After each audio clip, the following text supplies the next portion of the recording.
Expectations ఊర ఏంటి? Mass అన్న. యాక్చువల్గా తన బర్త్డే మన రామ్ చరణ్ గారి బర్త్డే రోజే ఫస్ట్ లుక్ అనేది రిలీజ్ చేసిన రోజు చాలా ట్రోల్స్కి గురైంది. ఎందుకంటే అది పుష్పకి కానీ లేకపోతే రంగస్థలం లుక్ కానీ ఇలా బయటకు వచ్చింది కాబట్టి ఇప్పుడు డైరెక్ట్ ఫస్ట్ గ్లిమ్స్ అనుకోకుండా మనకి రిలీజ్ చేసిండ్రు. భారీ ఎక్స్పెక్టేషన్స్ మధ్యలో ఫస్ట్ గ్లిమ్స్ చాలా హై ఎక్స్పెక్టేషన్స్. భారీగా ఉంటుంది అన్న ఫిలిం అయితే. ఫిలిం భారీగా ఉంటుంది. దాని తర్వాత ప్రొడక్షన్ వాల్యూస్ కూడా ఎంత రిచ్గా కనిపించినా మనం చూసినాము. ఏఆర్ రెహమాన్ బ్యాక్గ్రౌండ్ స్కోర్ కూడా వాంచి పడేసిండు. ఇంకా లాస్ట్ యాక్చువల్గా ఇది ఫస్ట్ గ్లిమ్స్ అనే పేరుతో వదిలిండ్రు తప్పితే ఫస్ట్ గ్లిమ్స్లో ఉండే లాస్ట్ షాట్ మాత్రం మైండ్ ఊర మాసింగ్ అంతే.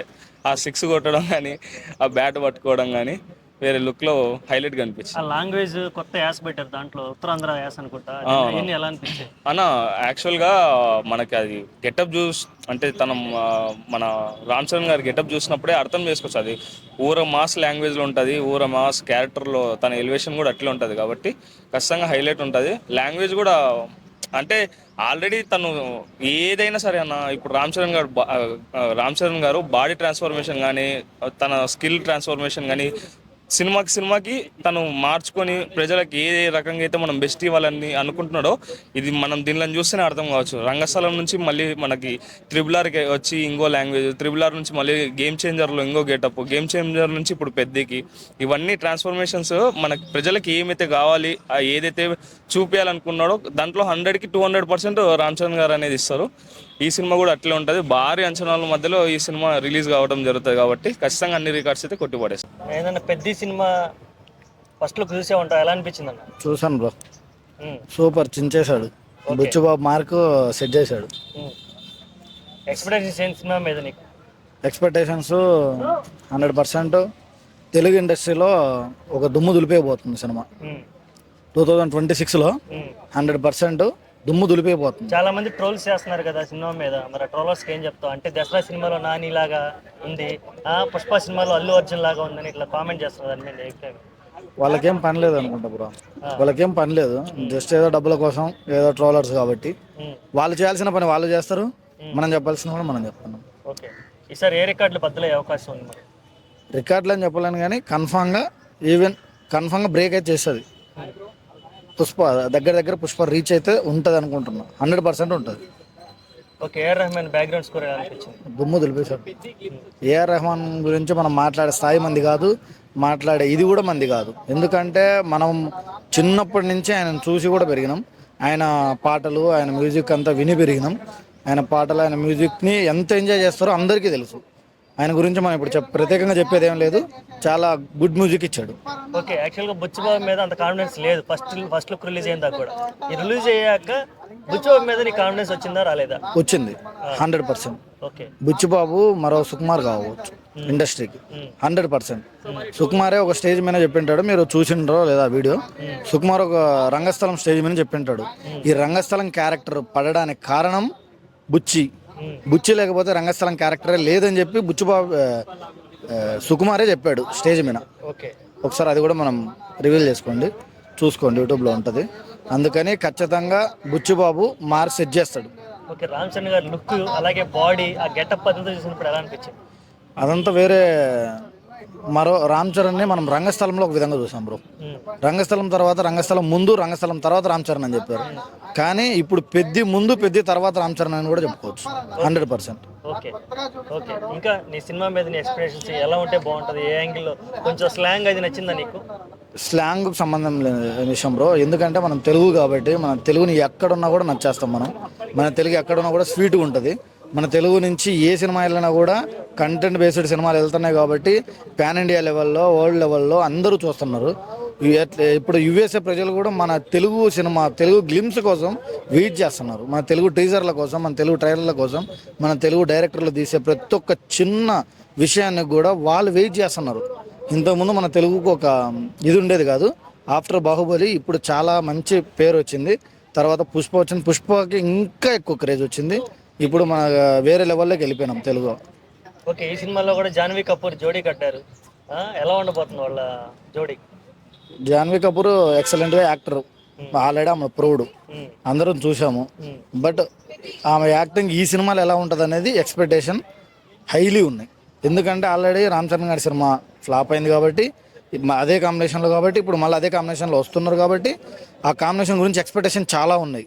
దాని గురించి వర్కౌట్ చేయాలి రామ్ చరణ్ గారు కానీ బుచ్చిబాబు గారు కానీ 100% వర్కౌట్ చేసి ఇంకా ఇంకా బెటర్ తీసుకురావాలని కోరుకుంటున్నాను. ఈ సినిమాలో కన్నడ యాక్టర్ శివరాజ్ కుమార్ గారు కూడా ఉన్నారు. ఆయన లుకింగ్ గా రిలీజ్ చేయలేదు. జస్ట్ ఆయన క్యారెక్టర్ ఎలా ఉండే అవకాశం ఉంది అనుకుంటున్నా, ఎక్స్పెక్ట్ చేస్తాను. 100% విలన్ క్యారెక్టర్ ఉండదు. 100% విలన్ క్యారెక్టర్, ఐదర్ విలన్ లేదంటే కామెడీ, ఈ రెండే ఉంటాయి. ఉంటే విలన్ ఉండొచ్చు, లేదంటే కామెడీ ఉండొచ్చు. శివరాజ్ కుమార్ గారి నుంచి మనం విలన్ ఎక్స్పెక్ట్ చేయడం కరెక్ట్ అని నేను అనుకుంటున్నా. ఐదర్ విలన్ లేకపోతే మాత్రం ఖచ్చితంగా కమెడియన్ గానే ఉంటుంది. అలా నమస్తే అన్న. నమస్తే అన్న. ఏదన్నా పెద్ద సినిమా టీజర్ వచ్చిన తర్వాత అందరూ ట్రోలర్స్ ఎక్కువైపోయారు రామ్ చరణ్ మీద. ఏం చెప్పాలనుకుంటున్నారు? ట్రోలర్స్కి వీళ్ళకి పని పాట ఉండదు. ఈ పని పాట లేని పకోడిగాళ్ళు ఏదోటి రాస్తానే ఉంటారు, ఏదో ట్రోల్ చేస్తూనే ఉంటారు. నిజంగా చెప్తున్నా, వీళ్ళ ముందు తన్నాలి పట్టుకొని, ఏరి మట్టి వెతికి తన్నాలి. ఎందుకంటే వీళ్ళ వల్ల పొల్యూట్ అయిపోతుంది, ఇండస్ట్రీ పొల్యూట్ అయిపోతుంది. ఎక్స్పెషల్లీ చెప్పాలంటే ఇప్పుడు తెలుగు ఇండస్ట్రీ ఒక స్థాయికి వెళ్ళింది. ఇప్పుడు ప్రభాస్ గారు వాళ్ళు కావచ్చు, రామ్ చరణ్ గారు వాళ్ళవచ్చు, ఎన్టీఆర్ గారు వాళ్ళవచ్చు, ఇలాంటి వాళ్ళు పెద్ద పెద్ద సినిమాలు తీసి మంచి డైరెక్షన్స్లో మనం ఒక మెట్టు ఎక్కుతున్నాం అనేసరికి ట్రోలర్స్ వల్ల ఆ మెట్టుని దింపేస్తూ ఉన్నారు. వీళ్ళందరినీ కూడా నరకాలి. నిజంగా చెప్తున్నా, వీళ్ళు మన పరువుని మన ఎదుటి తెస్తున్నారు. వీళ్ళు ఇంకా ఎదగనిస్తారు. ఇలాంటి వాళ్ళందరినీ కూడా నిర్మూలించాలి. ఇలాంటి వాళ్ళకి తగిన గుణపాఠం ఏదైనా ఉందంటే కమ్యూనిటీ స్ట్రైక్లు వేసేయాలి. వీళ్ళకి నిజంగా చెప్తున్నా, దయాదాక్షిణ్యాలు లేకుండా వాళ్ళ ఫోటో వాడినా, వాళ్ళ గురించి మాట్లాడినా స్ట్రైక్ పడేయాలి. ఎందుకంటే healthy trolls is very important. మనిషికి కావాలి, మీమ్స్ కావాలి. ఎలాగా బ్రహ్మానందం గారు మీమ్స్ వాడుకోండి, ఎన్ని ఉన్నాయి. ఆయనే వాడుకోమని పర్మిషన్ ఇచ్చాడే మీకు, బహిరంగంగా చెప్పాడు. నిజంగా వీళ్ళు ఉండబట్టి నిజంగా నన్ను నేను పదే చూసుకుంటున్నానని చాలా గర్వంగా చెప్పాడు. అలాగే హెల్దీ కామెడీ చేసేవాళ్ళని వాడుకొని చాలామంది ఉన్నారు. నీకు ట్రోల్ చేయాలనిపిస్తే చాలా మోసాలు చేసేవాళ్ళు ఉన్నారు, చాలా దౌర్జన్యాలు చేసేవాళ్ళు ఉన్నారు. వాళ్ళ మీద ఒక వీడియో తీసుకొని అసలు కంటెంటే లేని వీడియోలు క్రియేట్ చేసేవాళ్ళు ఉన్నారు. వాళ్ళ మీద తీసుకో. ఇలా పెద్ద హీరోల మీద తీసుకోవడం వల్ల నీకేమి రాదని నా ఒపీనియన్. ఓకే, టీజర్ చూసాక నీకు ఎలా అనిపించింది? నాకైతే బుచ్చిబాబు ఈసారి గట్టిగా కొట్టబోతున్నాడు. RC16 ఒక ఊపిపోతున్నాడు. చాలా పెద్ద ప్లానింగ్తో వచ్చాడు పెద్ద సినిమాతో. నిజంగా ఆ ట్రాక్టర్ మీద దూకే సీన్ అయితే కానీ, ఆ వడ్లు భర్తని చీల్చుకొని వచ్చేటప్పుడు నిజంగా ఆ మాస్ లుక్ ఎలా ఉందంటే, రామ్ చరణ్ గారిని చాలా లుక్లో చూసాం, RRRలో చూసాం. అలాగే మన దీంట్లో కూడా ఏది ఆచార్యలో కూడా కొంచెం మాస్ లుక్ కనబడుతుంది.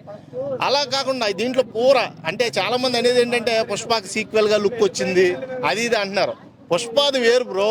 దీంట్లో ముక్కు కడియాలు, చెవులకు కడియాలు, ఇవన్నీ కూడా చాలా అంటే చాలా మాస్ ఇంపాక్ట్ని క్రియేట్ చేస్తాయి. కాబట్టి ఈసారి బుచ్చిబాబు ప్లానింగ్ వేరే లెవెల్ ఉంది, ఎవ్వరూ తట్టుకోలేరు. నాకు తెలిసి RC16 ఒక ప్రభంజనం చేస్తాడు బుచ్చిబాబు. చాలా మంది టీజర్ రిలీజ్ అవ్వకముందు ఏమన్నారంటే, ఇంత పెద్ద స్టార్ హీరోని డీల్ చేయలేడు బుచ్చిబాబు అన్నాడు. చూసాక ఇప్పుడు వాళ్ళందరూ సమ్మానం వచ్చినట్టే. ఒక డైలాగ్ చాలు, అదే ఫస్ట్ స్టార్టింగ్ డైలాగ్ లైన్తో వచ్చాడు కదా గ్లిమ్సీలో. ఫస్ట్ లుక్కే బెస్ట్ డైలాగ్తో వచ్చాడు. నిజంగా డైలాగు నిజంగా వింటున్నప్పుడు చాలా మంది కూడా చాలా చోట్ల చాలా ఒక లైఫ్ని శాశ్వతంగా అంకితం చేసేస్తూ ఉంటారు. అది కాదు, మనం వచ్చిన పర్పస్ వేరు. మనం అసలు దేనికి వచ్చాం ఈ భూమి మీదకి, మనకు ఉన్నది ఒకటే లైఫ్ అని మర్చిపోయి అలాగ బానిసల్లో బతికేస్తూ ఉంటారు. ఆ డైలాగులు అంత మీనింగ్ఫుల్గా చెప్పాడు. అది నాకు బాగా నచ్చింది. ఏంటంటే ఏదో ఎవడో కిందో పని చేసేయడానికి, ఏదో అలా బతికేయడానికి ఎంత పెద్ద బతికేందుకు, ఈ నేల మీదకి వచ్చిన తర్వాత ఏదోటి మనం అనుకున్నది చేసేయాలి అంతే. అది ఆ డైలాగ్ సెన్స్ అనేది బాగా నచ్చింది. బుచ్చిబాబులో ఇలాంటి ఇంకా ఎక్స్పెక్ట్ చేస్తున్నాను నేనైతే.